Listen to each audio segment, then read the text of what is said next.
Le gouvernement togolais veut renforcer la lutte contre l'accès des jeunes aux substances toxiques et nocives au Togo. Le sujet a fait objet d'une communication au premier conseil des ministres en date du mercredi 11 janvier 2023. Il a été question d'exhorter et d'encourager les parents et les responsables d'établissements scolaires à prendre des mesures visant à prévenir les comportements addictifs chez les jeunes et à réduire la prévalence de la consommation des substances nocives en milieu scolaire et extrascolaire. Certains responsables d'école ont pris acte de cette décision et ont mis en place une batterie de mesures pour faire face au phénomène dans leurs établissements scolaires respectifs. À notre niveau, nous avons mis sur pied un comité anti-drogue. Et ce comité est composé des élèves, des enseignants, des parents d'élèves et des revendeuses de l'établissement. Donc ce comité est chargé de sensibiliser les élèves sur les effets nocifs de la consommation de la drogue et d'amener les élèves à dénoncer sur tous les cas.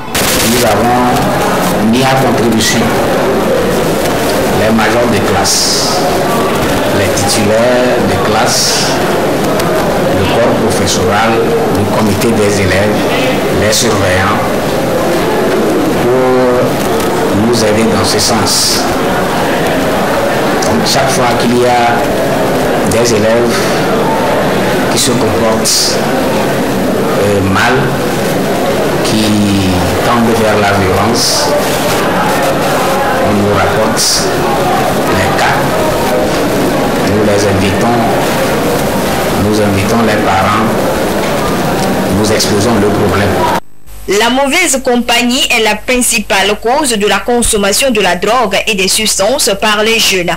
Ces substances nocives ont des conséquences néfastes sur la santé, l'éducation et sur le plan social. Certains élèves sont conscients du danger. Nous remercions le chef de l'établissement pour la sensibilisation, pour l'évitation de l'abus, bien la consommation de la drogue dans le milieu scolaire. On nous parle souvent à l'école que c'est pas bon de consommer la drogue. C'est mauvais pour la santé. La situation est alarmante et il urge de prendre des dispositions en impliquant tous les acteurs, surtout les parents d'élèves, dans ce processus de lutte.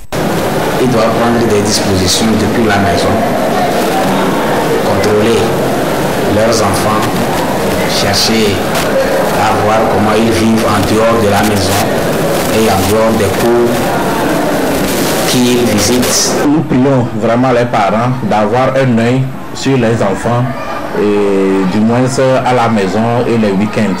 Il est à souligner que le Togo dispose d'un cadre légal, réglementaire et des instruments institutionnels en matière de lutte contre le trafic de drogue et par ailleurs le pays s'est doté d'un plan quinquennal pour la période 2020-2025 avec la mise en place des cellules et unités de lutte anti-drogue qui opèrent dans les endroits stratégiques.